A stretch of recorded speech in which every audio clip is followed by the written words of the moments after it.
Hello, world. Okay. Hello, everybody. Just want to do a couple of announcements before we get going this afternoon. A couple of housekeeping items. Restrooms are through those two double doors over there. Water fountain, of course. There's some cookies over here. Eat the cookies. There's some Salem Poetry Project 10-year coasters over there. So feel free to take as many coasters as you like. I got a lot of coasters. Oregon Poetry Calendar submission window is still open. So go to Red Shoe Press if you're interested in having your poems considered for the Oregon Poetry Calendar. The OPA, Oregon Poetry Association contest, is currently also open. So go to the Oregon Poetry Association website for information about that. The Oregon Poetry Association is going to have their conference in Salem at the end of August. So if this was an easy drive for you today, go to the Oregon Poetry Association website for more information about the conference. There's also a container over there that's empty. That's because we're raising funds for the Salem Poetry Festival, which is going to happen at the end of February 2027. So if you feel moved to donate to that, feel free. Thank you for being here. I'm going to introduce Sandy, and she's going to take over.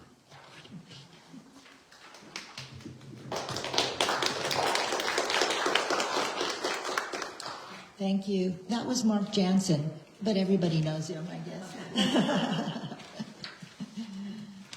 I'm Sandra Mason, and was a college professor for many years. Now in retirement, I'm enjoying time as a poet and an editor, and have really had an enriched retirement by meeting all these wonderful poets across Oregon. I never had much of a chance to know when I was teaching. So I'm glad you're here today, and I'm really enjoying the poems in all of these volumes.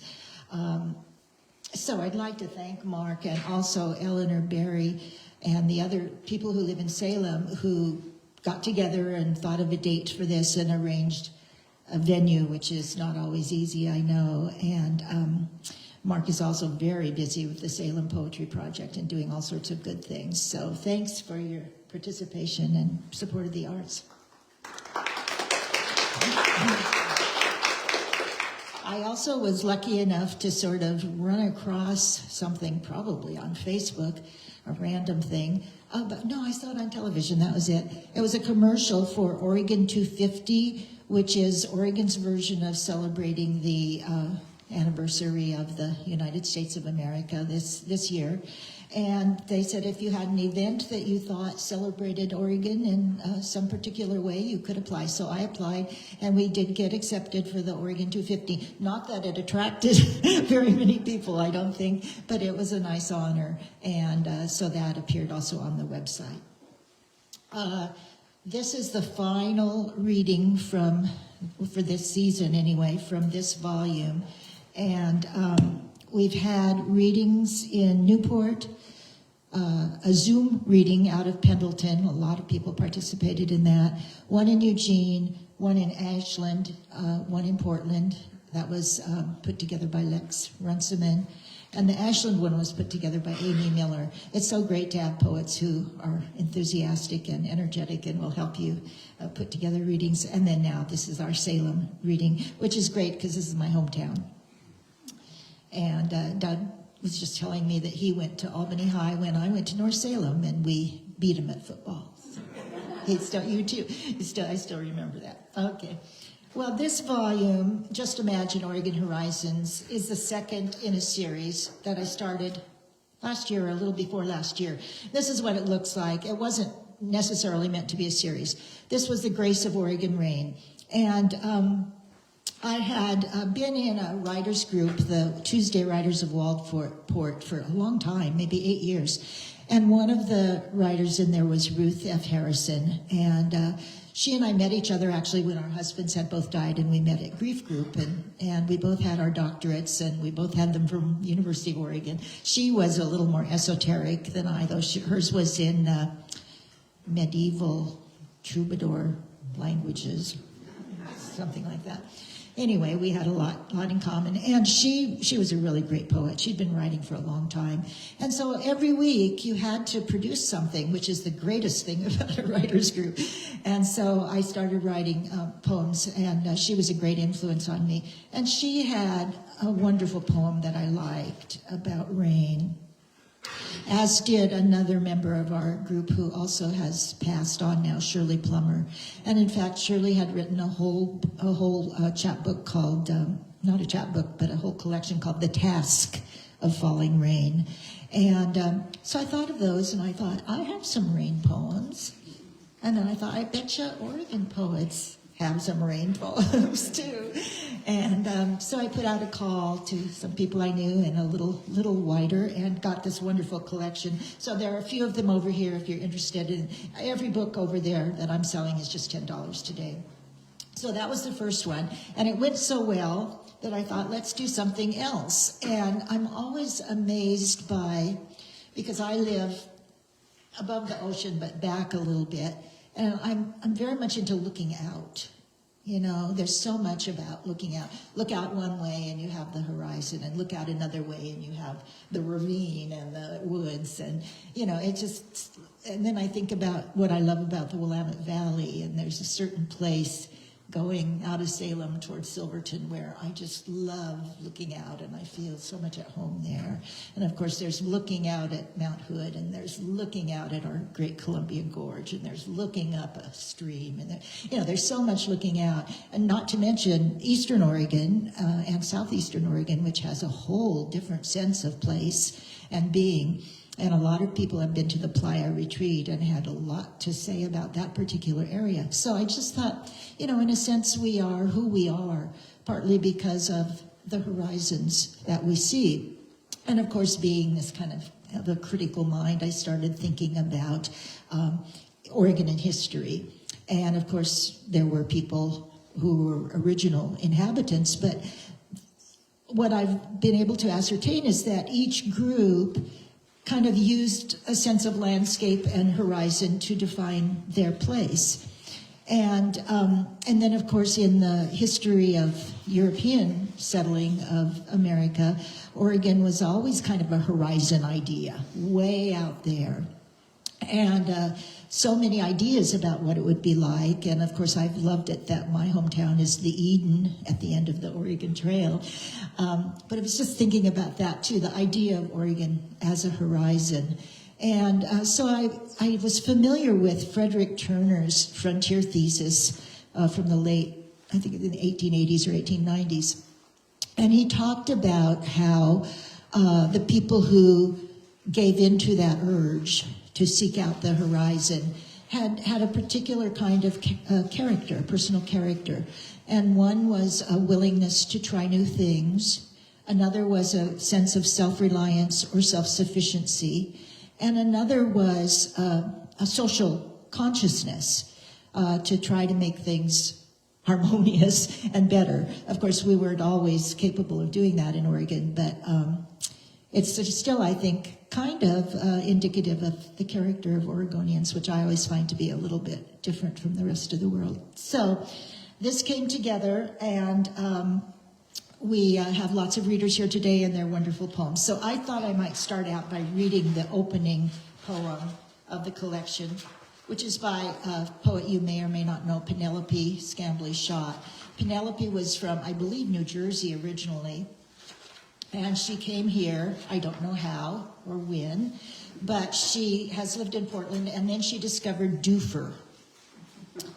And Penelope fell in love with Dufur, and she fell in love with the people of Dufur, and Dufur is her home. She said she was thrilled the day she went to some kind of meeting, and they were talking about something, and they said, well, you know, I'd really like it to be one of us locals. And she felt so good that she was included in that community. So this poem begins with the collection. It's called Here in Central Oregon, Where the West Really Begins. At the farthest east edge of the Mount Hood forest, high over 15 Mile Creek, an open spot on the ridge, long view of the home valley past the last stand of trees toward rows of golden hills in the country of dry wheat. At the east end of the valley, past dwindling ponderosas, a tidy march of orchards crests the rise, and 2 lines of crowded cottonwoods squeeze the moving creek past Ramsey Grange, down, gently now, down, through the Doofer Valley, on into town. Small houses clustered between hand-planted trees, hedges and lawns, the green of good intentions. Churches and school, post office flag, hardware and grocery store, just one bar. Here in Doofer, ranchers and wheat farmers drink coffee. Up in the fields, cows munch wheat stubble. And this morning, Mount Hood glows freshly white, rising higher than silver grain elevators, than meadowlark song in June, into a wide and perfect sky. Every place is someplace, but this is where places meet. Stop. From here, you almost feel the planet rolling east. And then, since I'm kind of moving chronologically through the book here, mine are next, so I thought, well, I might as well read while I'm up here. This one, about my mom. I miss her a lot. Called The Back Road to Mount Hood. Mom and I played hooky, set out for the mountain like a slumbering god, still with a lushness of order, the ear of the god hearkening to an ancient time. We ambled through Kalapuya land, keeping the peak in sight, windows down, warm air buzzing with promise. We felt indolent, like lizards who bask on stones, smiles on their reptile faces. Climbing, we would lose sight of our God, hugging the side of the hill, light through the trees, painting the broad abandoned way with dapples and ripples like a riverbed under clear water. Decades ago, she deserted wide and endless plains to seek Edenic dream, a western frontier, volcanoes to the sky. How did she view this God and her daughter so like the new land, all hope and push, the day beyond, ideas rather than chores of getting by? Sweeping, raking, putting up the crop, concrete rhythms of the days and years. Mom's work ethic, like clothes she would don, industry her sensible shoes of life. In this wordless moment of now, our idleness today, a shared, delicious pact. Lost Lake found us as one, our mountain twinned on its surface, like a mother, like a daughter. And then I live near Wellport, and we cross the bridge a lot over the Alsea River, and the bay there is very interesting because as the tide goes way up to tidewater, interestingly enough, and goes out. And so when the tide is low, there's a lot of sand, and I got inspired. Bay walking, Alsea Bay. When the tide is low, sometimes a spit of sand reaches nearly across the bay, and you think, I could walk across that sand. I could stand where the ocean has been, where crabs have crawled and boats have quieted their engines, hoping for a bite. You know this would confer upon you legendary fame, for you could say to all the grandchildren in decades still to pass, you walked on the floor of the sea. Whatever secret knowledge this will bring is sure to make you wise, if not invincible. And you're brave, and you begin the pass, confident stride on firm sand until you are in the very middle of it all. And then the sand gets spongy, and soon comes the part where water still covers some of the bay floor. You look up and around, and all of mankind's history concentrates in you, then and there, a sole figure, small, smaller, smallest, against the cliffs around the bay, with a vast and heartless sea of fools easy jaunt away. The press is on, forward or back, no simple reason for either, and the clouds of a cobalt sky are in the pools of the bay, and you are walking at last on the ceiling of heaven. So, thank you. So, the person closest to me in the book is Elizabeth McClagan. She's a well-known and highly awarded poet. And these scenes that she reads from will be familiar, I think, to Salemites. She has 3 beautiful poems. And if anyone wants to read a poem by someone who's not here during your time, please feel free to do so. Elizabeth.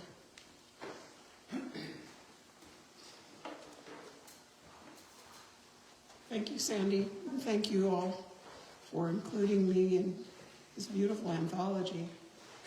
And I was thinking about horizons and landscapes and what a landscape means. I was raised in the Willamette Valley. I live in Portland now. But there was a mountain outside my window, my bedroom window. And that landscape still signifies home to me, and also possibility, I think. And I think that horizon for me signifies perspective, and which is something we all need right now. I've been writing for a long time and had many poems about different things, but it seems nowadays I'm drawn to subject matter that makes connections across space and time. I just finished reading a wonderful book called Natural Magic about Emily Dickinson and Charles Darwin, and the way that these two people were really interested in not just human connection, but connection with the plants and animals, from the biggest to the smallest. And Darwin also lived at a time where science had not become rigid, and it was more in harmony with art, and so you could talk about magic when you talked about science. And I really love that concept. And so I think the poems that are in here in some way reflect that, the idea of being in a place, and every place has stories. And I used to go hiking and think, I wish I knew all the stories about this place. But of course you never can. But every place kind of has that quality, and it's not just the human stories, it's also the geological stories and all the other elements which make up a landscape. The first poem I'm going to read is called Santiam. And when I lived in Corvallis, we often went hiking down South Santiam, or we drove to the east side of the mountains and followed the North Santiam or the South Santiam. And it was really important to the Kalapuya people. It was the place they did not want to give up. Or they said my heart is in the mountains. I don't want to give it up. And of course that didn't work out too well. Santiam. 3 forks flow west from high cascade volcanoes. Spring madness, white water, carves the riverbed. Named for band of Kalapuya, beloved land, where rock rumbling ghosts burn cold and rise in mist. Mountains shift in their beds, and rivers carry them away, more mountain in river than in mountain. I palm a rock pitted with gas holes from its violent making. The river's alive with layers and varied by resistance to swirl, eddy, and pool into point bar or cut bank. Nothing constrains their wild disasters. They arrange and rearrange the landscape and move in me. They open, make room, then close, with no trace of my passing.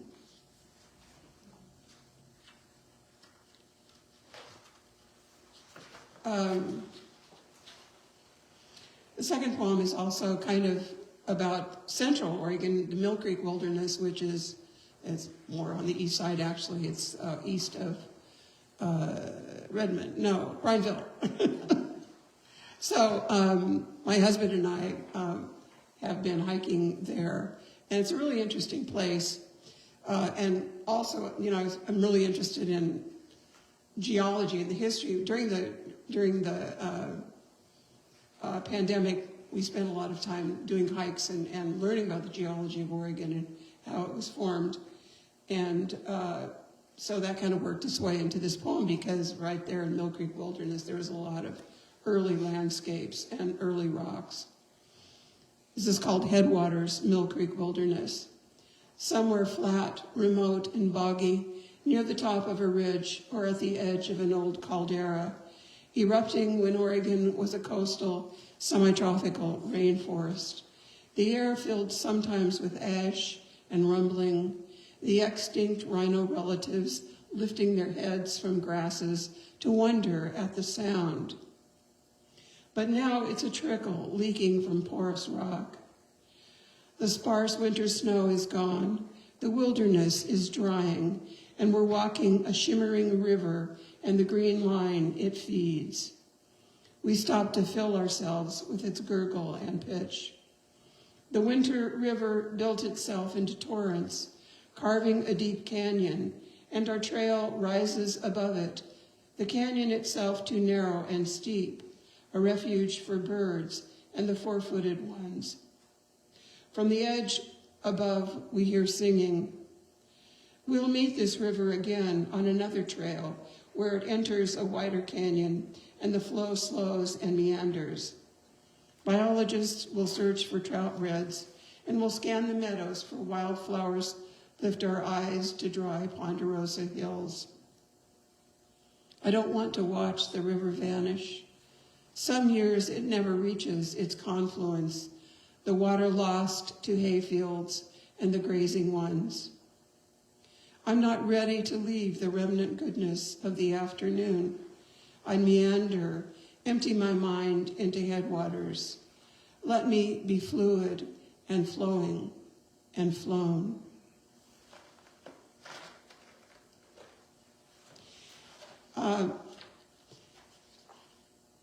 I was really privileged to have 2 residencies at Playa, and they both sort of heralded, well, they were on the cusp of important events. The second one was in December of 2019. You all remember what happened in 2020. And the first was in November of 2016, a day before the election, and some of us went to Paisley. We thought we would go to the bar and watch the first woman be elected president of the United States. And of course, that's not the way it worked. So I think when I was there, especially that residency, I thought a lot. My windows overlooked the playa, and I watched the weather happen and the constant motion of the horizon and the way the horizon appears and disappears, and all the things that had happened. And so I wrote this poem. It's called For the Long Duration, and we're still in that, as you know, the long duration, and trying our best to understand and become resilient and have joy. And this is a quote from Wallace Stevens: "The consolations of space are nameless things." Out here, the landscape's mostly sky, playa and sky, cloud shift and shadow, an absence of human suggestion, birds hidden or far off, and whatever possibles for the moment set aside for this emptiness. But not without language, for here is bowl of the world flowing inward, thin mirror, a place where waters rise and retreat, a thick skin of dryness, half in the life of rock.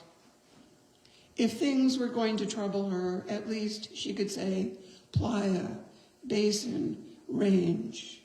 Above, a map of shifting weathers, lenticular, cumulus, cirrus, the visible shifts of invisible borders, undulations, plumes, ripples, anvils. Forgotten are children, family, friends, kin, alone but not lonely.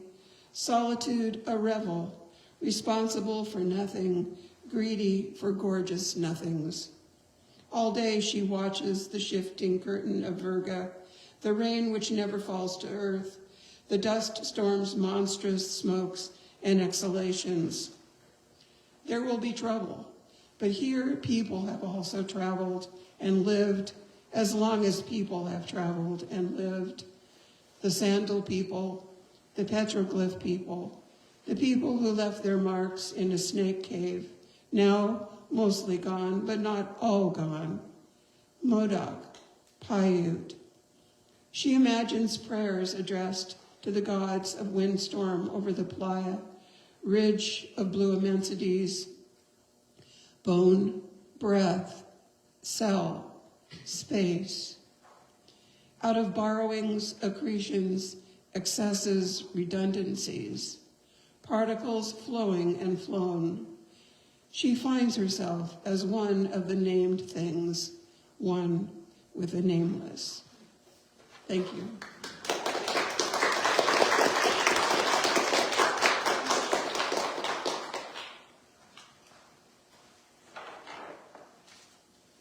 Thank you, Elizabeth. I really enjoyed that last poem.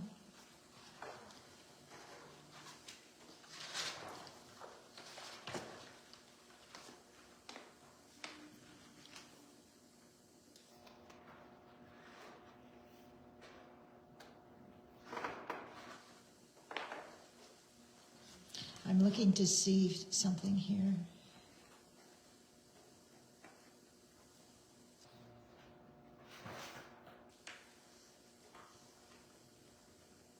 Okay. So, our next reader is also from the Salem area and a local poet with many, many awards. And she writes a little more specifically, not so much out in the wild nature, a couple of poems about living in the Salem area. Marilyn Johnston. Sorry.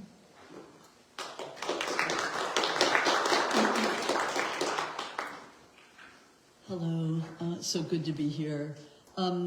I think it's been talked about by the other writers. Sometimes the pandemic, the result of that has brought us to pay more attention, to notice. And I've been trying to task myself with writing on a daily level, things that kind of remind me how the Oregon landscape has grounded us. And it's caused us to imagine, to accept and question, and to look at what is grateful. So these are two small poems that I wrote, and I'm so happy to have these in Horizon. Just yesterday, the cherry trees in full bloom, and we're back to our Sunday rides to nowhere in particular. A new trail, new curvy mountain road, a stop as the blossoms unfurl, flit and fall around us. There's a stop at a coffee shop we hadn't tried, the sidewalk pink with petals raining down, making us feel like royalty. And we walk holding hands like young lovers, waving to the passing cars. And the second one, the last one that's in the book, I do a lot of walking at Minto Brown, for some of you who know where that is. And one day it occurred to me to project myself like a personification in the birds that I see around me. This is walking Minto Brown Island. After the rains, there are parts of the park we can't reach. The bald eagles spread their wings over the swollen fields, land on a sandy ledge. They seem to realize we could never reach out and pluck them from their nests, propel our featherless, flightless bodies across the swift river torrents to reach them. It's as though they know we are the ones who should be pitied. Down here, walking these paved paths, careful where we step. Thank you.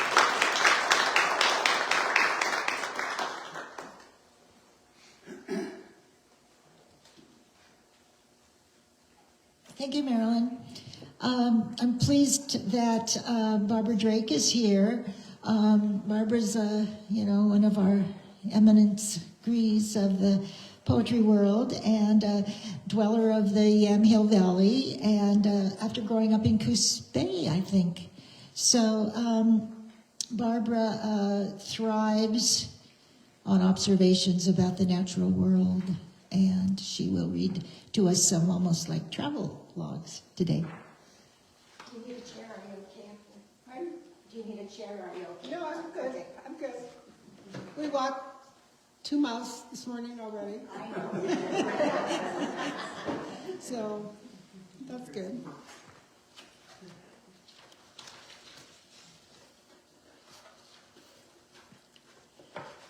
I really appreciate you doing this. The world's giving us a lot of trouble these days, and to have the comfort of people that you feel connected with, even if you don't see them very often, it's wonderful. Really, it's so important. Anyway, thank you. Although I live in the west of Oregon, we often go out to the east, and that's what I chose to choose in my poems. Fortunately, teaching at Linfield, I met a wonderful botanist, and she led us out there, and we've gone with her probably 25 times, I don't know, to go out to Malheur and there, and she could direct us to the plants and everything in the area that I wouldn't have found otherwise. Pilgrimage. Malheur, Steens, Alvord Desert. How many of you have gone out there? Okay, a number. Yeah, I'm surprised sometimes that people have never gone there. And so you have to if you're either going to camp or else if you need a room, you have to order it months ahead sometimes because there isn't a lot and so on. But I suggest that everybody should try to go out there sometime. Pilgrimage. In May, we go to the desert to clean the ashes from our hearts. The roughness of desert air is palatable, like cracked wheat or burnt sugar. There is grit in the wind and the sound of snipe winnowing in the grass. We open ourselves to clear sky and scour darkness from our thoughts. We inhale and exhale slowly. The mule deer march by in elegant processional, their radar ears turned this way and that. Above the lake, white pelicans spiral up and down in a double helix, a ballet about life and death. The spring flowers of the desert glow with insane colors. Bright yellow buckwheat, blue penstemon, orange paintbrush.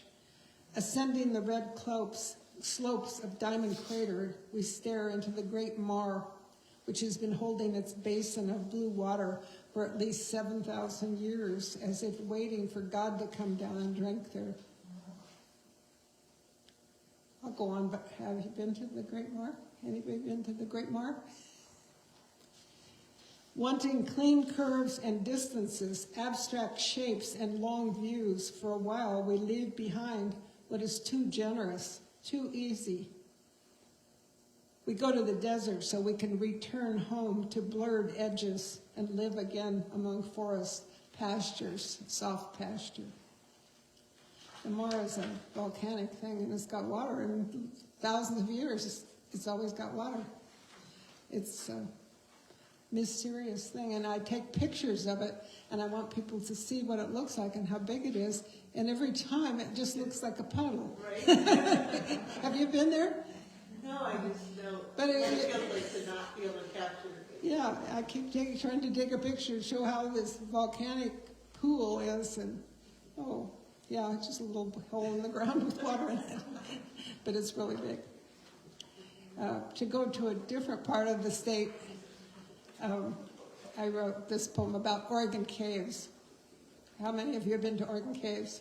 A lot of people have been there too. I haven't been there for a while, but it's an amazing place. You will experience complete darkness, says the ranger before he switches off the lights.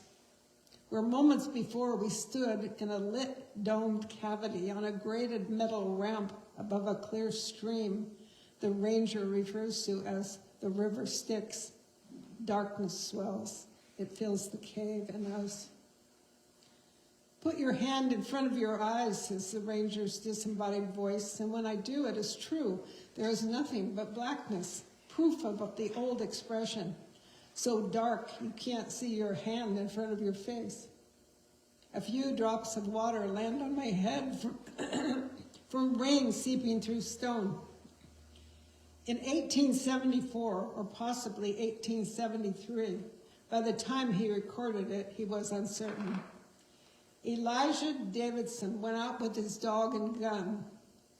The dog chased a bear into a stony crevice behind bushes, and Elijah went after his dog. Before he knew it, he was stumbling through marble passages of fantastic formations, stalactites, stalagmites, flowstone that resembled enormous flowers. He could not resist the urge to explore, but one by one his sulfurous matches expired, till he was lost deep underground.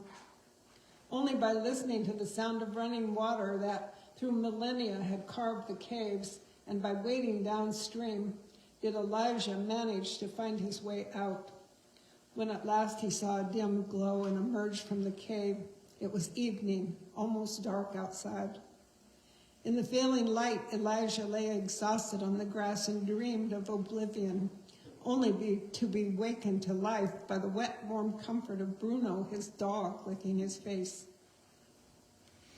To this day, drops of rain still seep into the cave, and Elijah's endless stream runs, a tributary to other streams and rivers in the Pacific Ocean. From the mountain over 4,000 feet high, water flows unimpeded to the Pacific. The day after visiting the cave, husband and I hike an ice-glazed trail up Elijah's mountain, past tall firs and calypso orchids blooming, until in all directions we see mountains beyond mountains. Who knows what other caves they might contain?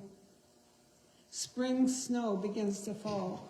We scrabble back down to the cedar bark-sided lodge built in 1934 and sit in comfortable chairs in the warm lobby, sipping coffee, watching the bright snow, thinking of true darkness.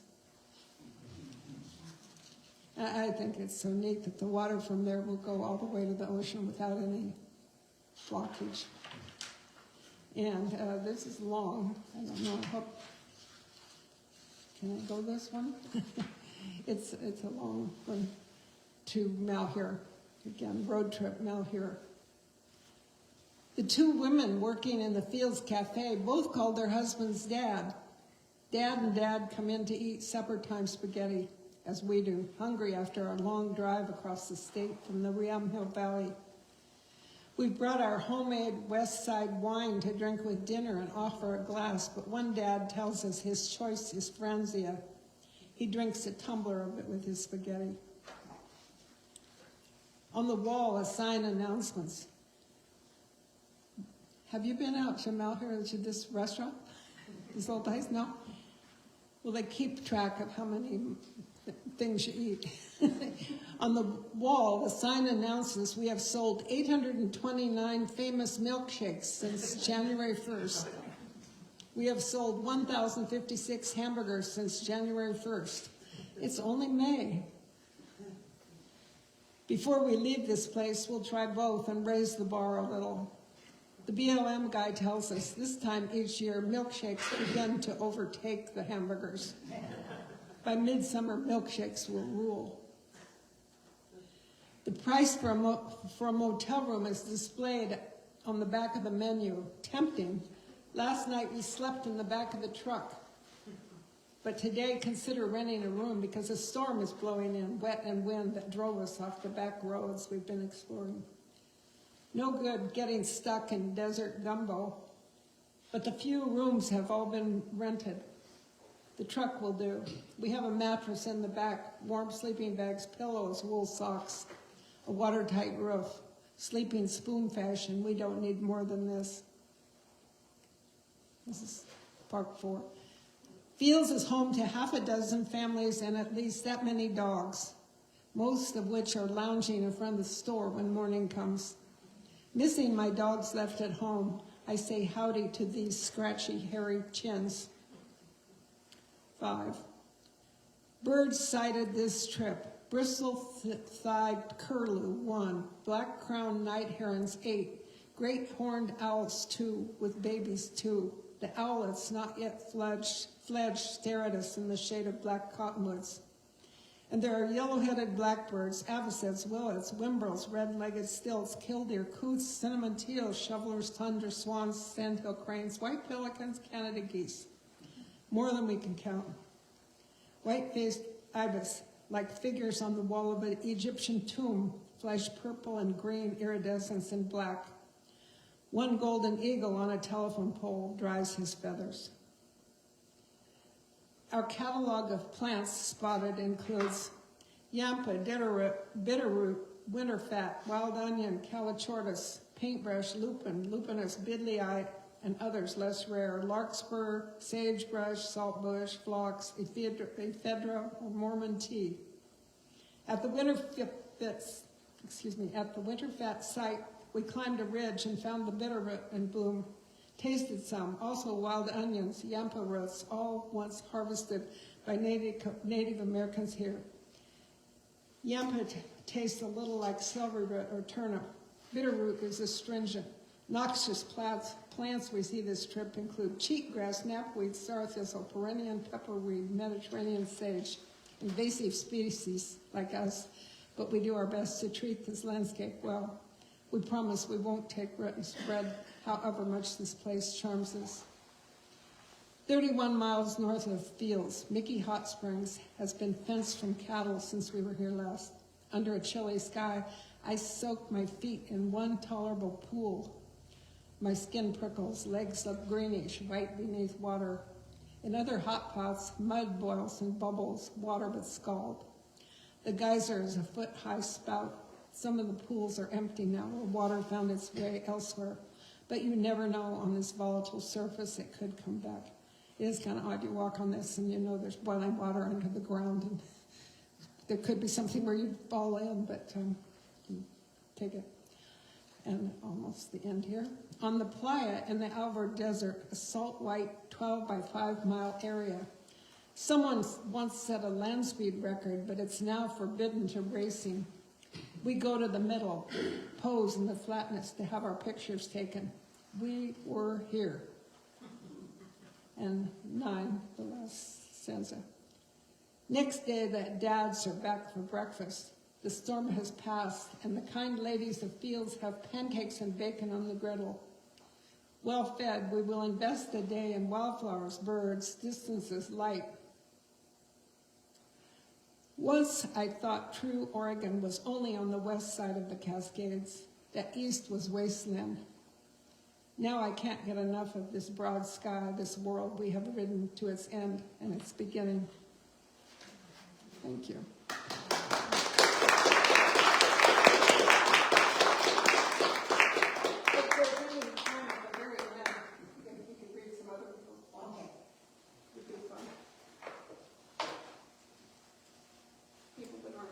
Yes. Thank you so much, Barbara. We have another person who grew up in the Salem area. Well, she grew up and then returned to the Waldo Hill area and writes about Waldo Hill, and it's Elizabeth Kaiser.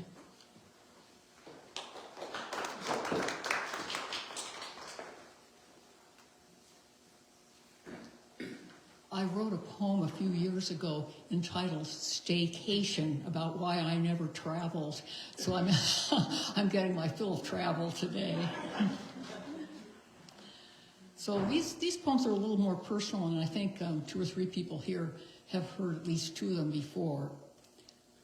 And I'm going to read them in a different order from the order in which they appear in the book. I'm going to read them in the order in which I wrote them and in which these incidents occurred.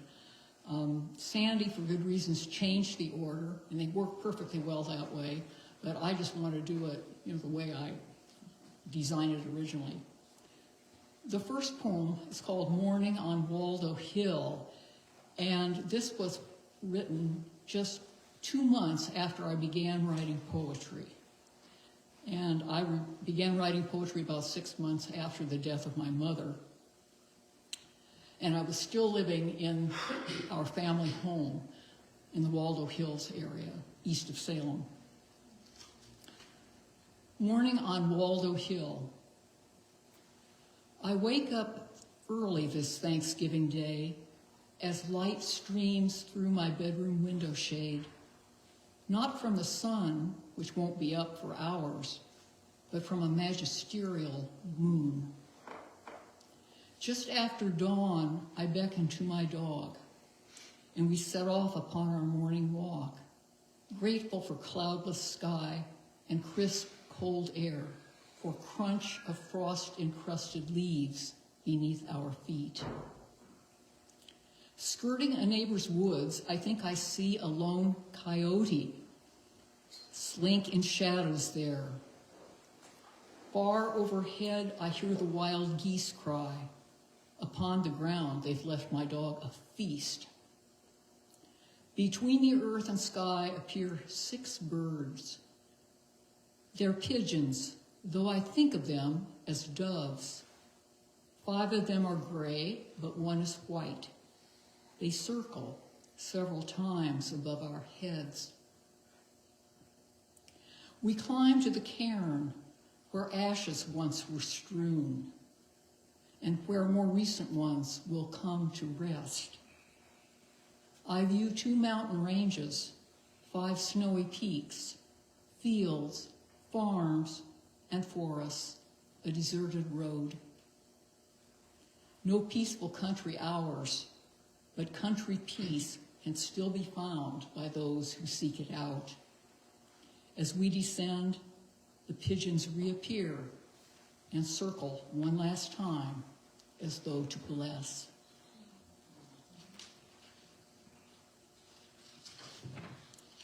The second one was written in July of the following year. After the farm had been sold, I was about to leave it, packing up, having the estate sale and all of that. And it's called Waldo Hill Revisited.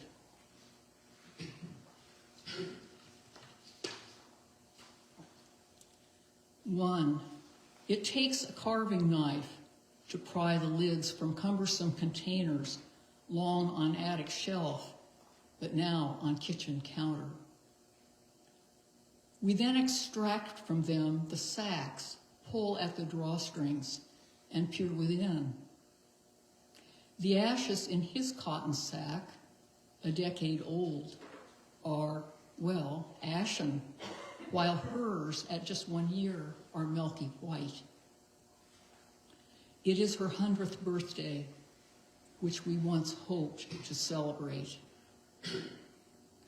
Instead, we trace through woods she loved. I carry his, my sister carries hers.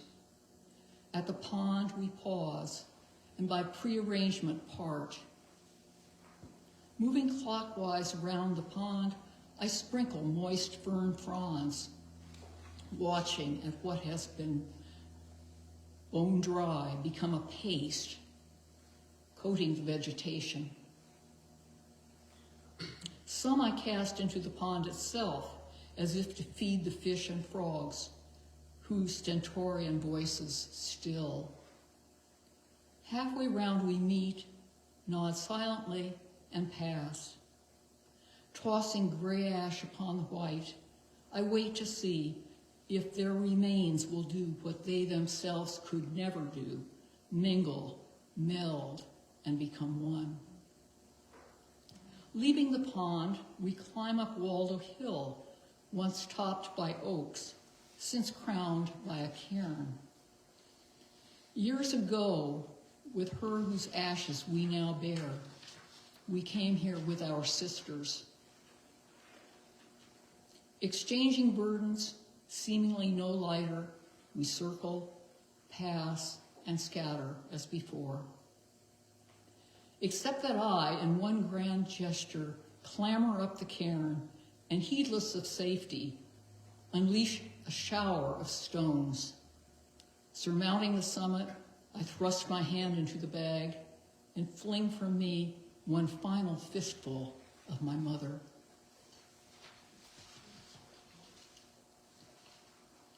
Now, the last poem is very short, and it was a very recent poem. I wrote this when I learned of this project, and I wanted to submit 3 poems rather than 2 on related subjects.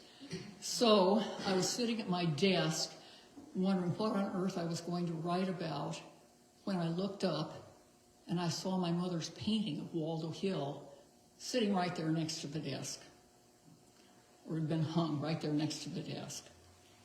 And it's right over there with the photograph that she must have used in order to do it. So this is the final poem. Waldo Hill remembered. A decade since I left the red Victorian farmhouse, I daily see the view from Waldo Hill. In fact, I'm looking at it now. Although the painting's small, it captures the valley's wide expanse and an even wider expanse of sky, clouds hovering on the horizon. Sitting at my desk, I gaze from the hilltop, peering between 2 trees, one with golden leaves, the other's branches bare. Trees removed decades before I flung the artist's ashes there. Only a small pile of rocks beneath the trees suggests the cairn to come.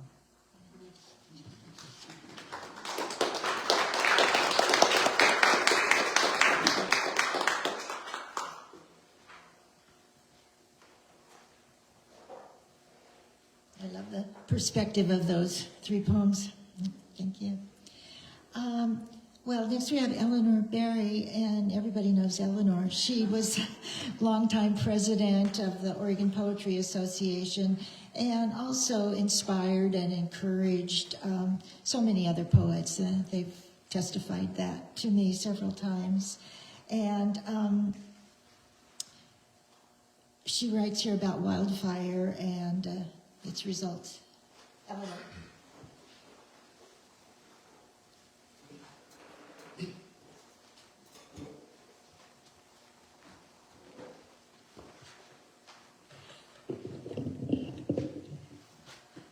Thank you, Mark. He's gotten used to this. I really appreciate this anthology and the conversation it creates among the poets and their perspectives. And I am particularly happy to be in an actual conversation among the poets. Been very sorry to have missed the earlier launches of this particular anthology.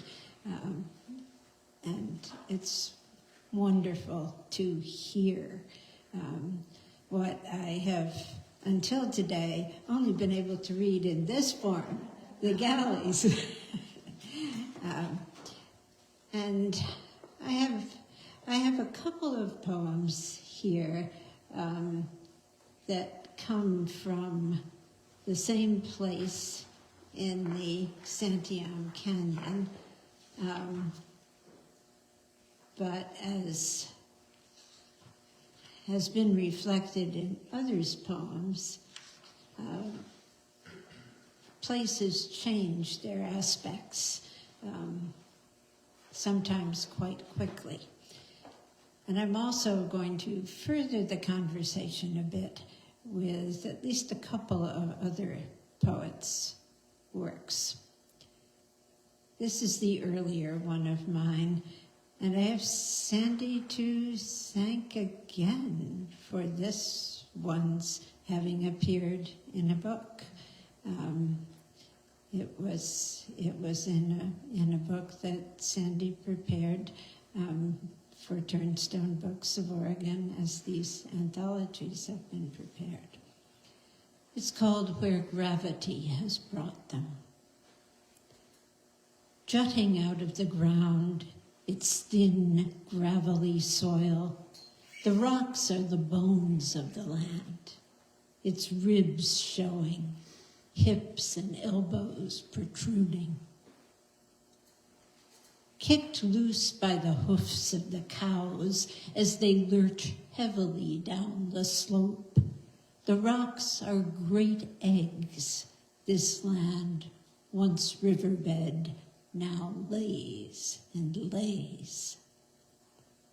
As firs drop cone grenades on roof, deck, lawn, as maples launch fleets of twirling propellers and shining flotillas sail up from thistleheads, as blackberry canes sag with clusters of swollen purple globules, with the same wild excess, rocks tumble down the slopes, into heaps against tree trunks, into piles along the sides of steep cow paths, roll singly out the flat pasture below.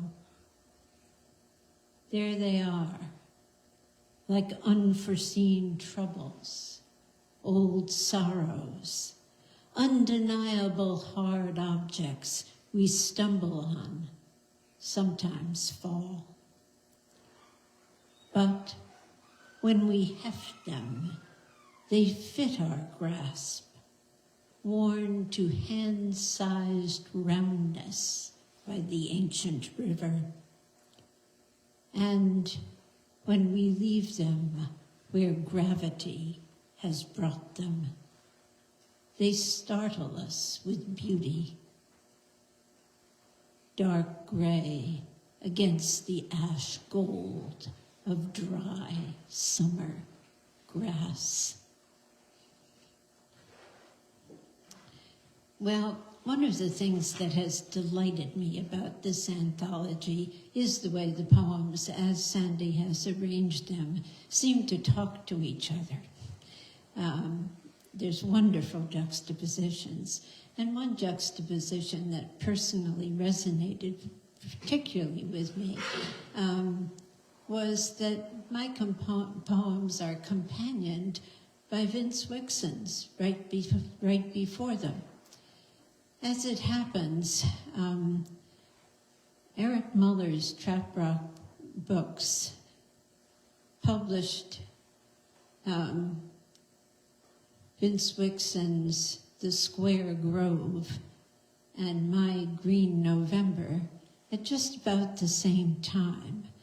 And in his wonderful way of supporting poets, Eric took the two of us on an old-style reading tour to, in this case, Northeast Oregon, my very first time there. It was just a marvelous experience of Oregon land, which I had, when we arrived in Oregon in 1994, my perspective was that of somebody who'd grown up on the East Coast. I envisioned the temperate rainforest of the West. I had a great deal to learn, and it has been wonderful to learn it. This is one of Vince Wixon's poems, and it conveys how much land changes, not so much in itself as in how we see it. It's called The Meadow.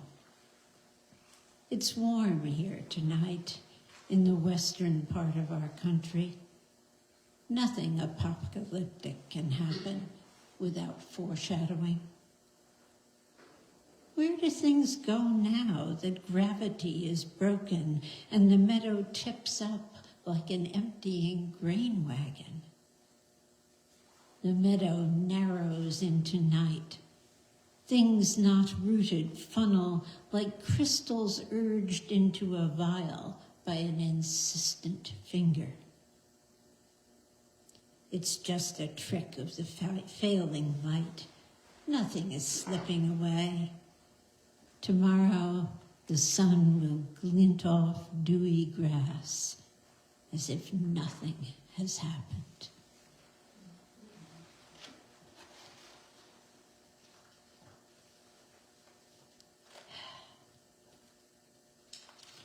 The bookmarks go in different places in the actual anthology than they did in the galleys.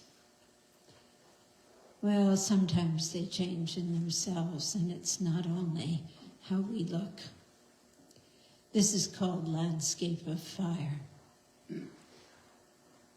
It's in unnumbered parts. I think there are 4 of them. Fall is a slow painter, taking weeks to overlay the maples green with gold, to turn the dwarf euonymus scarlet, leaf by leaf, to daub each sweet gum's crown, an intricate mottle of crimson, ochre, dust, dusk, and bronze. Fall never finishes a piece. Every morning paints over the work of the day before, deepening hues here, lightening others there. Fire works fast, turns out a whole landscape overnight. But do not say there is no beauty in its palette of ash, soot, rust, char. Tropical eyes must adjust to see abundance in a temperate zone. Forest hearts must stretch to feel peace on the prairie. And island people, when they come to the continent, must learn to sense that it, too, is land amid the sea. So to find beauty in a landscape of fire, you must look with a new mind. When you enter the fire zone, forget what you thought you knew of the place where you had your home. Forget its canopy of deep teal green, the high boughs of Douglas fir, interspersed with citron and sienna brown, the autumn hues of big leaf maple, Gary oak. Forget its understory thickets, their little leaves, each kind uniquely shaped and edged. The leaves are gone, the evergreen needles all turned to rust. When you enter the fire zone, recall old photographs, sepia-toned. Fire must have taken its palette from them. Even the sky has that red-brown hue. Let the new landscape teach you an aesthetic of monochrome, its difficult austerities.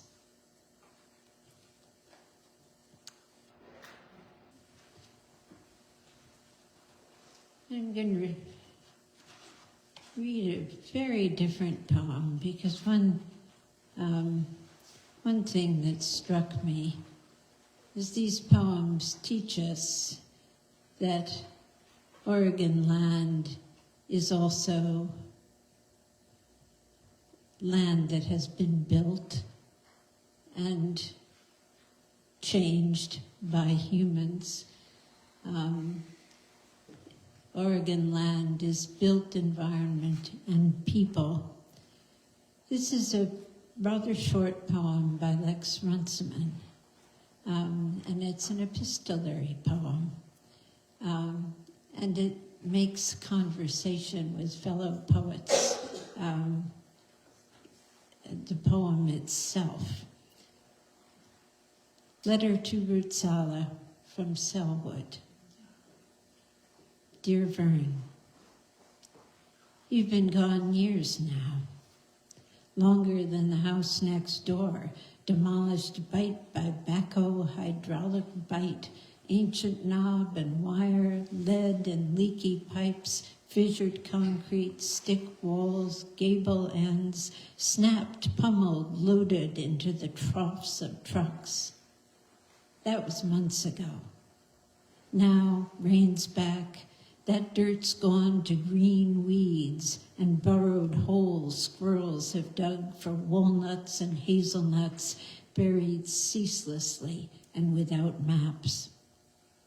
I've been reading your little book. Other voices, translations, and variations.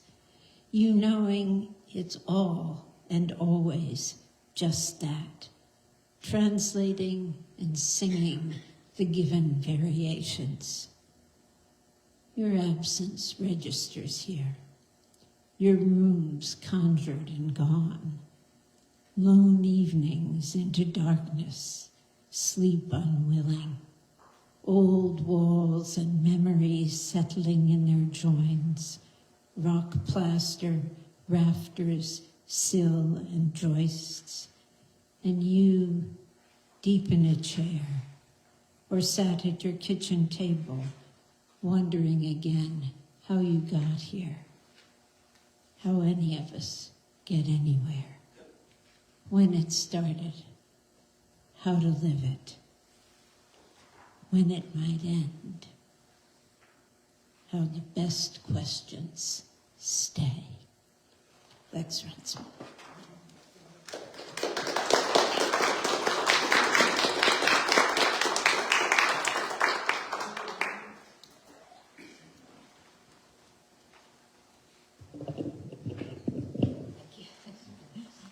Thanks, Eleanor. Did Liz make it here today? Liz, there you are. Yeah, that's right. Come on up, and Liz Nakazawa, a Portland poet and editor, and she also writes about wildfire.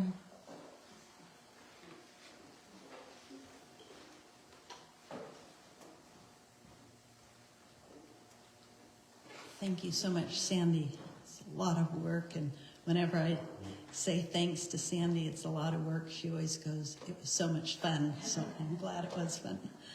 I'm going to read the poem I have of mine in the book, and also one of Southern poet named Steve Diefenbacher. So mine's called After the Fire. At first we thought all of the forest was gone forever, when cliff faces cradled charred waterfalls and half the woods smoldered and burned. But charcoal limbs and carbonized fern fronds alternate now with sapling and shrubs, the original green. Hildegard of Bingham, Sibyl of the Rhine, coined the term viriditas for new growth, fruitfulness, and said it isn't just to be witnessed, it's to be sought after. Now the black-backed woodpecker, emerging after flames, delights in life after fire, drilling and digging holes in the snag. Aha, another black beetle, another one. And fireweed flowers erupt, shouting their pink names. Well, Steve said they had a great gathering down there in Ashland, the poets from this book, and standing room only crowd. And I had done an anthology in 2007 called Deer Drink the Moon. It's Oregon nature poems and got to meet poets from across the state, so it's really exciting. And I couldn't make it down to Ashland, and so Steve did a reading for me, led the reading down there. So, and then he became my poetry mentor and friend. So it feels incredibly special to be able to read his poem, one of his 2 poems today. And also he has a couple of photos on the front cover. He's a wonderful photographer too. So this is called, by Steve Diefenbacher, Picture Rock Pass, Lake County.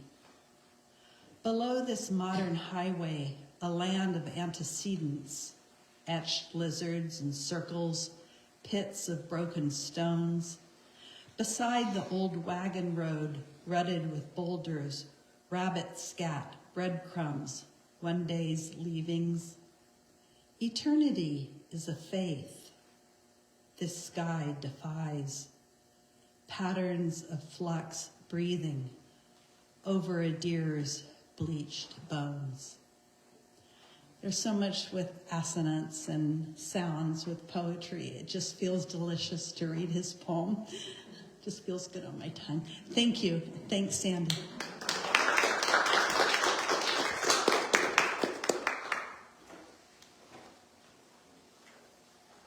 Thanks so much. And yeah, Steve sends wonderful photographs all the time. Our next reader is highly awarded for her poems and lives with her dog in the woods and is of Blackfeet heritage, Seal Downing. One dog? One dog. Freedom is in the car.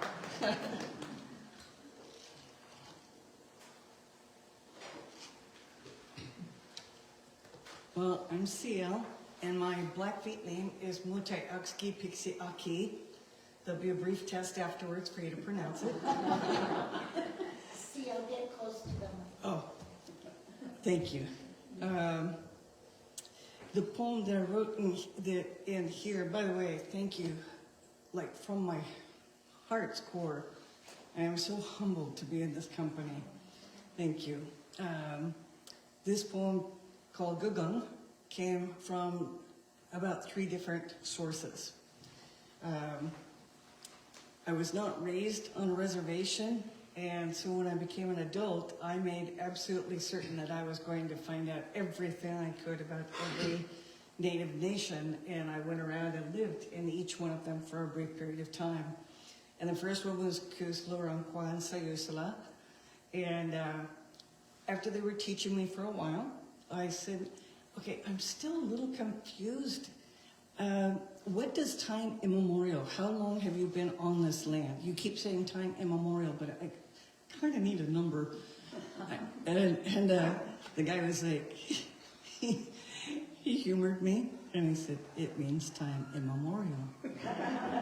So I got to the Confederated Tribes of the Grand Ronde and spent a couple of weeks with them and was learning from them, and I found a group of elders that were willing to teach me. And I said, maybe you could tell me what time immemorial is. And they just smiled, and I thought, and that's my answer. Okay, so I got to my friend Merle, who was Blackfeet, and he and I were at Lewis and Clark together and became best buds. And I thought, well, this is my personal friend, not an elder. He will tell me what time immemorial means. And he said, I'll see you someday. You're going to be looking out over some valley, or maybe you're going to be watching a TV show or reading something, and Gugung, you're going to know inherently what it means. And my thought at the time was, you're not going to tell me either, are you? So then an article from Scientific American came along and said that they discovered this brand new thought that there is a heartbeat under the ocean beating every 26 seconds. And now that it's empirical, it's valid. And Gugung, I knew exactly what time immemorial was. So that's where this came from. Gugung. To hear it, you must close your eyes and dream backward, far back past your parents and grands, to the grandmother of your great-grandmother, and then keep going. Roll back to where the horizons are no more, to the ancients who knew the birth of trees, shared sybaritic feasts of sturgeon and berries, worked the red earth with strong hearts, strong backs, stiff fingers, and good hearts. Then go further beyond, where days tip fully over, pouring out their last light for 1,000 centuries. That's when you'll hear it, faintly at first, a metronome caught in the throat of the world, coming from the ocean floor every 26 seconds. An inexplicable pulse, the heartbeat of the planet, pumping the path of spiritual forebears, pushing against time and ancestry, the echo of my people's drums, rhythmic thrumming of feet, hitting the dirt floor at powwow, the energy radiating between peoples, surging past into present, ancestors into grandchildren, reaching the wisdom of the land, one beat at a time. Thank you.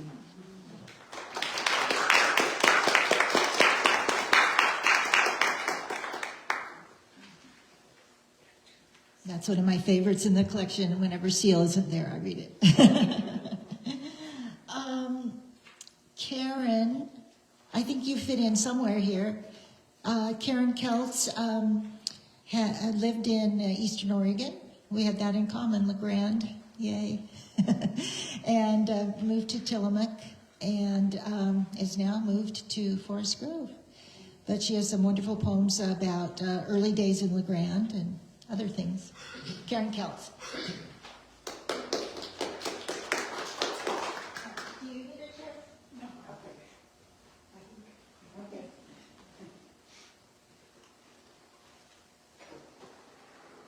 I'm so glad to be here today and to be part of this beautiful anthology as well. I was just realized I'm so lucky. I have lived or gone to school in every part of Oregon. I think that Oregon is the most beautiful state in the U.S. It's got everything. It's got deep canyons, it's got painted hills, it's got the coast. You know, what does it? It has everything that any other state has.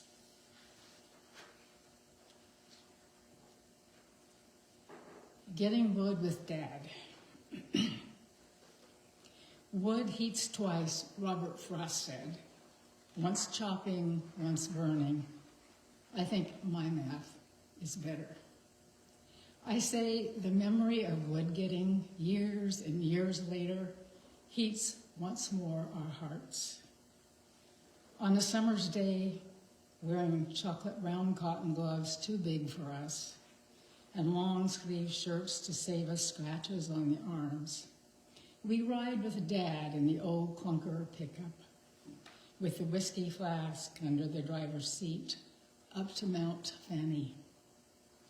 Driving up a Fanny makes us sisters laugh, a joke we're sure is safe from the adult next to us.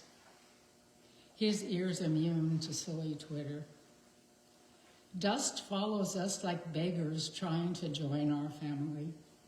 The whole valley below appears checkerboarded between the tree branches. Our house disappears, even the roof. Alongside the dirt logging road, there lies a pile of slash that will keep us warm next winter if we work for it now. That's our first lesson. Things desired do not drop into our laps. The next step after wanting is work. Sawdust chunks decorate the sky in arcs as the chainsaw grunts, catches, and growls into action. Insects dining on rot and human sweat join the dance. Our slapping, no deterrent, seems to amuse them. Chainsaw smoke stinks up the air. After the stove-sized chunking, Dad wields the axe and the wedge. The sleeves of his blue chambray shirt rolled up above his elbows, his muscles and sinews say this is a man who works. This is a man who keeps his family warm in winter. This is what a man is. His arms are mahogany, but we can see the glimpse of untouched creamy skin just under the sleeve. This is our dad, too tough outside, but tender underneath. We've seen him cry with his tongue pressed behind his teeth, and we like this about him, though we don't talk about it. This is our second lesson. People are not always what they seem at first glance. As a section of log becomes quarters and eighths, the sweet smell of what's held secret under bark seeps from each crackle of wedges split. Dad stops and blows the dust from his nose on his big red and black hanky. Now comes our turn. One girl throws, one stacks, and the pile grows a cord at a time. We're clumsy, better suited to the kitchen, and Dad barks instructions. No soft, sweet talk here. The V's are fit into openings of the tops already packed so that the stack won't fall over on the bumpy ride home. The third lesson, if we don't get it right, we do it again. This is only practice for the final stacking at home. From the cooler, we take a slug of water in a mason jar or the battered tin cup and feel the overflow drip down our chins and chests into our cleavage. Particles of sawdust cling to the wet and our lips after we dry them on our arms. We pee behind the trees, then resume our work. How many cords of wood is the winter long? Other men in old pickups full of wood drive by, checking on our handiwork. If there are boys in the car, we get interested and embarrassed, our hair dusty and dripping. Just a dog, we don't care. The pickup beds stacked full and tight, we head home, the landscape rising up, trees and grass and swarming bugs to meet us. The dust comes too, joining the smoke from Dad's cigarette. Our sweat dries and cools us. Sometimes, if it's a good day, we all sing.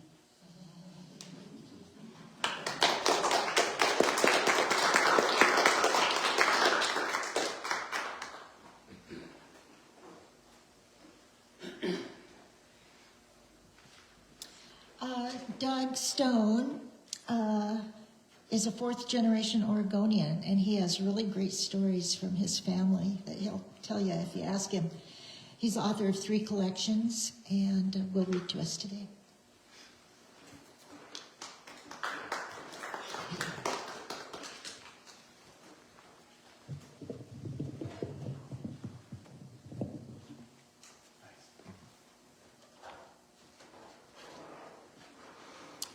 Thank you all for coming, and thank you, Sandy, for putting this marvelous book together. I'd highly recommend, if you know anybody who might be interested in moving to Oregon, you might send them this book, but also send them The Grace of Oregon Rain so they know what they're getting into. Yeah, exactly. Yeah, I am a fourth-generation Oregonian. My youngest granddaughter is convinced that that's a curse because she is 6th generation and was assigned to fill out her family tree. And she had the bad luck of, in my family, the trace really goes back through the female side. My wife's also 4th generation Oregonian, and the same thing happened there. And then poor Sydney was discovering as names changed and changed and changed. She finally went to her teacher, and the teacher said, well, how long have you been here? What generation? She said, I'm 6th generation. She said, oh, then just go back 4. I mean, don't worry about it. The other thing that's it's curious, it's this odd demographic situation. My wife's great-great-great-grandfather was born in 1799, and he died in 1900. So he saw every sunrise and sunset of the 19th century. When he was, what do you figure, 16, Napoleon was defeated at Waterloo. He was born in North Carolina, moved to Missouri in the 1820s, and then to Oregon, so he basically came clear across the country. He was 60 when the Civil War started, and in Missouri, the border state, he picked the wrong side. The Confederacy lost all his property, then moved to Oregon. He's buried out in a little cemetery south of Independence we call it the Independence Highway. In Independence, they call it the Independence Highway, but anyway. A little hilltop cemetery there, and you see his tombstone, and you look at it and you think, good Lord, the guy lived 200 years, 19 or 17, and then the 19. So, anyway. I want to read just 3 poems from the book. The poems, purposely, I wanted to move from west to east, and Sandy changed it a little bit, so I'm going to change it back. Sometimes it has to do with length. You're the editor, you're entitled. We moved to, both my wife and I were born and raised in Albany, but we moved to Newport and lived in Newport for about 7, 8 years. And being from the valley and having gone to the coast all our lives. But we learned quickly that when you're at the coast, one thing you do is you always have a jacket, regardless of the season, always a jacket. But the other thing that's so interesting is that the temperature on the coast rarely changes from 5, 10 degrees from the daytime high and the nighttime low. So when you jump in your car and drive all the way over to Bend in August, and it's been 100 degrees, and you watch the temperature drop 50 degrees, it gets your attention. The other thing it doesn't do over there, it very rarely freezes. But this first poem I want to read is one of those rare times when it did freeze. And we lived on Agate Beach. And the poem's entitled A Starry December Night on Agate Beach. If you listen closely, you can hear the dark whispering like a tide through the sky, washing away the last of evening light, swirling stars like tumbling agates across the endless beach of the night. The star-struck sky shimmers, full of fiery treasures, pulsing brighter with every wave of deepening dark and dancing on the sheen of the sea. The cold polishes the night into a vision so clear. Van Gogh is walking with me, already painting the canvas in his mind. And I want to jump to, I'm going to jump over the valley, but I want to jump into the Cascades. We've had some poems already about the Santiam River and the North Fork, the South Fork, and the Middle Fork. Actually, I looked up the length of the official length of the Santiam River is only 27 miles. It's really from Jefferson to when it goes into the Willamette. The rest of it are the North, South, and Middle Fork. This poem is about the South Santiam River Canyon. This poem I wrote a couple of years ago when we'd had a significant snowfall, and it was just that great time when the Cascades are just loaded with snow. Unlike this year, which this poem wouldn't be relevant this year. There is no snow. The South Santiam River Canyon. Late November, and the days have hardened into their winter attitude, somber gray, bone-aching cold, snow spitting like a feral cat prodded and teased by the north wind. The river, thick and heavy after 2 months of rain, churns with white water as it careens down the canyon, fast as a logging truck that lost its brakes on the downgrade. This world can't remember the last warm days of early autumn. It is haunted with shadows now, holding the frost for days, waiting for the time when the voice of hard rain turns to the quiet of heavy snow, prelude to the vast winter silence, when the only sound would be the river whispering down the canyon, shrouded in 10 feet of snow. But not this year.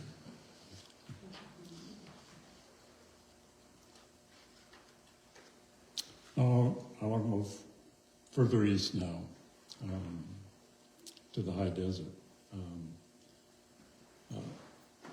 My family came to Oregon, on my side, my family came to Oregon in 1845. And when they got to Fort Boise, they met a man named Stephen Meek, who said, if I got a deal for you, instead of taking your traditional route up through, up into the Blues and dropping down to the Columbia and basically falling that way, we can go straight across here from Boise and get to the Deschutes and then come up. And lots of water, no problem. Was there last year, no problem. Well, the 1845. It was a problem. And they wandered through the eastern Oregon. It's so amazing to me now, the journey they took, and now that drive from Boise to Bend is, 5 hours? But the high desert is just still this incredible place. And it's one of the places where I think we can go, and if we think we're full of ourselves, the desert will convince you that you're not, and you're not the center of the universe. In the high desert, this place of endless stillness doesn't like to be disturbed. Its vast emptiness only has room for distance, horizons, and sky. But it is a sanctuary from the world beyond its boundaries, cluttered with so much that doesn't matter. Walk into the serene silence of the desert. Leave your old life on the juniper branch. Put your voice in your pocket and cast your shadow with care. Then gather the emptiness around you like a gift and begin the quest to understand who you are. Thank you.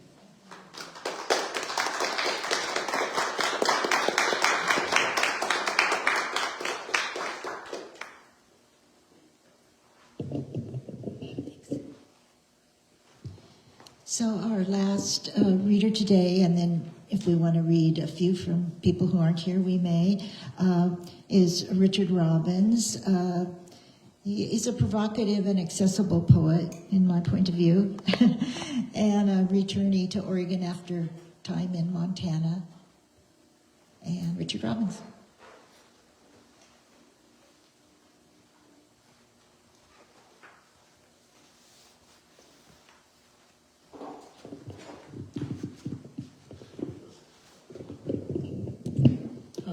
Hi. I'm going to read one of my 3 poems, and then I'm going to read a poem each by 2 people that are adjacent to me in the anthology.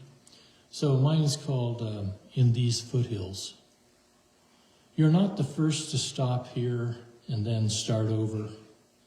A lot of our people came from over those mountains. Some lived here already for centuries. Either way, one by one, they found themselves at this spot, listening to soft applause of wind through the pines, the never-ending kibitzing of crows. It's the kind of place where, if there were a bench or a patch of green to lay down a blanket, you could dream away any regret, any missed opportunity, because here, for some reason, the trees, the birds are always rooting for your next beginning. All you need to do is stand up and let the rest of the day tug you by the sleeve. And then two people that are nearby me in this anthology are Joy McDowell and Margaret Chula. Neither of you is here, right? Okay, good. So these two poems go from ice to fire. Joy McDowell's poem is After the Ice Storm. 3 white-budded birch trees shattered and sawed off, this after the January ice storm. Growing things ravaged, hope remains. Perhaps the birch trees will resprout. Pine trees and cottonwoods also took a hit, splintering and losing their broken crowns. I wince when I notice the persimmon tree has been reduced by half. The wounded tree sits a few feet from a single wide trailer that burned years back. Nature moves forward as the seasons set it. Holidays arrive and the persimmon tree offers a batch of orange fruits suspended from its remaining limbs. Life has a way of fighting for itself, holding on in swirls of adversity and disaster. And then Margaret Chula. Summer solstice sun rises from the horizon, eggs over easy.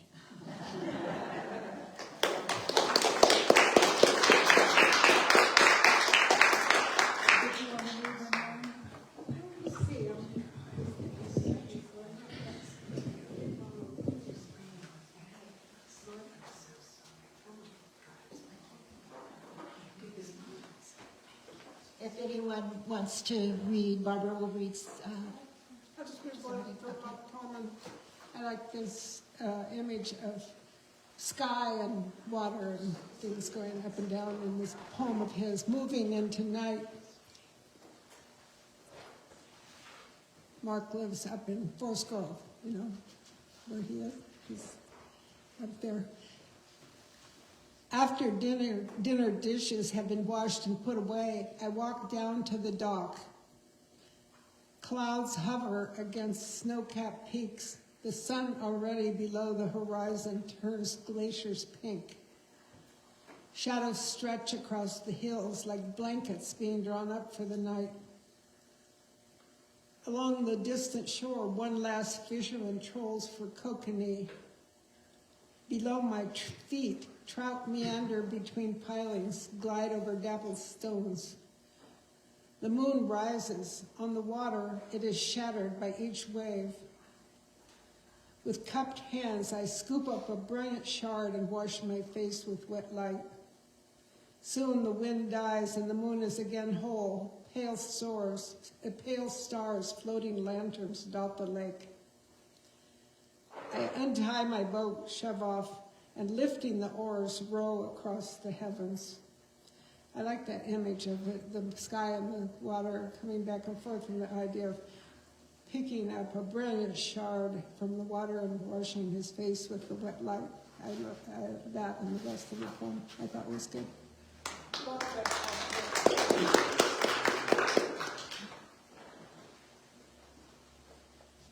Well, it's probably time for us to end, but I just want to say, if you haven't read the last poem of the collection by my colleague and mentor, Ruth Harrison, it's just wonderful.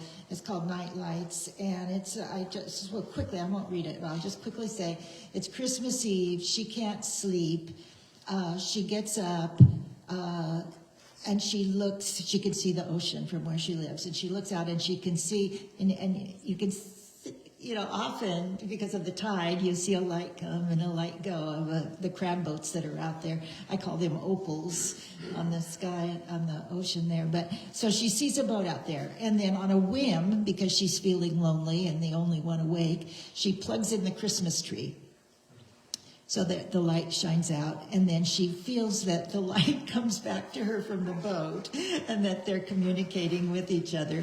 And she does this for a while. And then the very end of the poem, she says, 3 times the light blinks back, and she repeats her greeting to the worker in the cold before the boat is hidden by a surge and swell of waters. She lets go that breath, when light appears again and sparks in sign of living presence in that larger earth the darkness opens. A repeat flash says, we're all right here because the land is there and every soul's alone. But that is how life is for all of us who've had the luck to be born and will have the luck to die. We know you're there, the only spark in sight this holiday, and thank you for the light.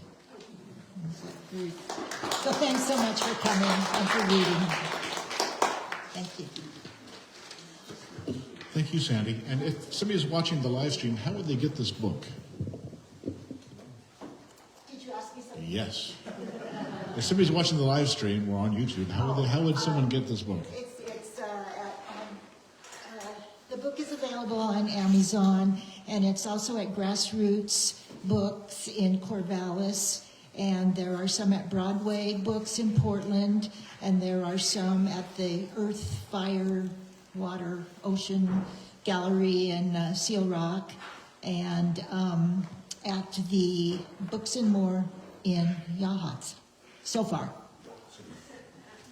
Great. Thank you, Sandy, and thank you, everybody.